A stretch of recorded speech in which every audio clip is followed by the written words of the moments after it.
Eating disorders have become extremely prevalent in modern society and can lead to debilitating health implications. Eating disorders affect up to 70 million individuals worldwide. Given the severity of this issue, a greater understanding regarding the factors contributing to the development and maintenance of eating disorders is critical. Eating disorders such as anorexia nervosa and bulimia nervosa are complicated and multifaceted when it comes to their onset and development.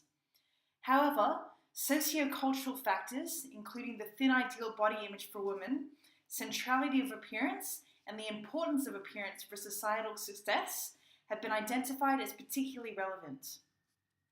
And, as one of the strongest messengers of these sociocultural factors is the mass media, this poses the question, is there a relationship between media exposure and eating disorders?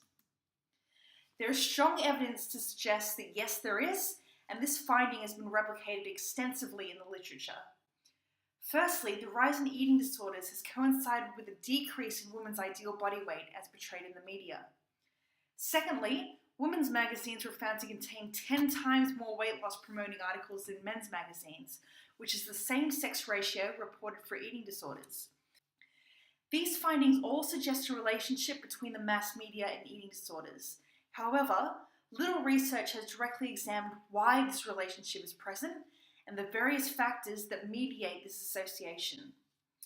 The aim of this research was to develop a more comprehensive understanding regarding why there is a significant relationship between media exposure and eating disorders by identifying the factors mediating this relationship.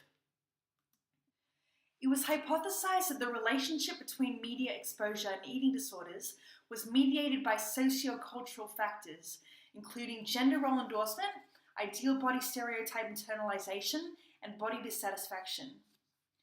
To test this hypothesis, 238 women with an average age of 20 completed a questionnaire which assessed 5 constructs. To measure media exposure, participants indicated the number of magazines they had read of various categories and also how many hours they generally spent watching television. Secondly, gender role endorsement was measured with the synthesis of 2 established scales, the attitude towards women scale and the attitude towards the male role scale. These scales measure participants' endorsements of stereotypes regarding the appropriate social roles of men and women. Ideal body stereotype internalization was assessed using a validated measure where participants indicated how much they endorsed various facets of the female ideal body stereotype. Body dissatisfaction was assessed using a subscale of the eating disorders inventory. And finally, eating disorder symptomatology was assessed using the eating attitudes test, which measures cognitions, emotions, and behaviors associated with anorexia and bulimia. There was found to be a significant relationship between media exposure and eating disorder symptoms, both directly and indirectly, via several mediating variables. The significant correlations with their corresponding path coefficients are outlined in the visual representation. Firstly, there were found to be significant direct effects of media exposure on eating disorder symptomatology and gender role endorsement. Gender role endorsement was found to be significantly associated with ideal body stereotype internalization, which in turn predicted body dissatisfaction. Body dissatisfaction was then significantly related to eating pathology.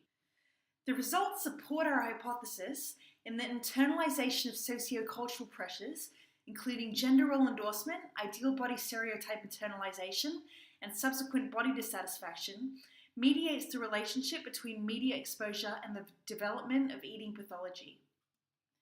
These findings are consistent with previous research and theories proposing that body satisfaction is a significant determinant of disordered eating behaviors and that sociocultural pressures, such as those emphasized in the media, are generating and exacerbating body dissatisfaction in the population.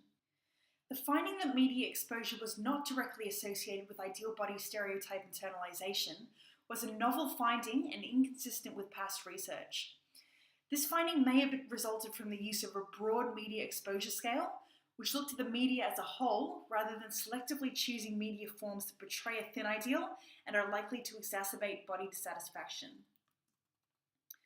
A key strength of this study is that instead of simply establishing whether or not there is a relationship between media exposure and eating disorders, like most of the previous literature, Mediating factors were explored to provide further insight regarding why this relationship is present.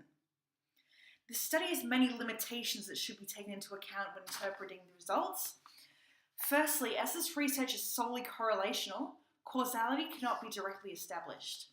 It remains unclear as to whether increased media exposure causes eating disorders or whether those with eating disorders tend to expose themselves to more media. Secondly, all of the data was collected using self-report measures, which limits the confidence with which we can interpret the results. Finally, this study didn't draw distinctions between different types of eating pathologies. For example, it's likely that the causal and mediating factors for anorexia are different from those of bulimia, and this research didn't account for this. This research has many practical implications, making it beneficial in a real-world context.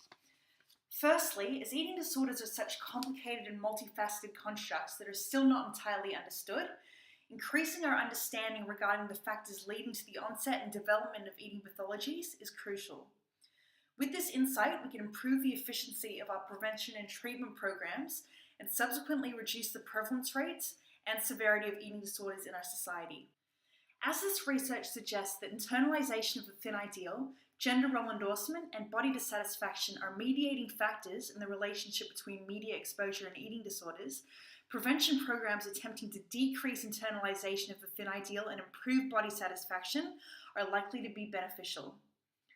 Also, although this would be much harder to implement, changing aspects of the media over the longer term, such as including more average-sized female actors in television, and creating policies that prevent magazines from publishing particularly triggering images or fad diets, would likely have a positive effect on the prevalence of eating disorders.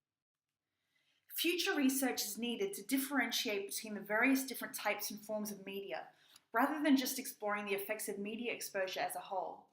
For example, it's very unlikely that beauty magazines and comedy television would have the same effects on the development of eating pathology.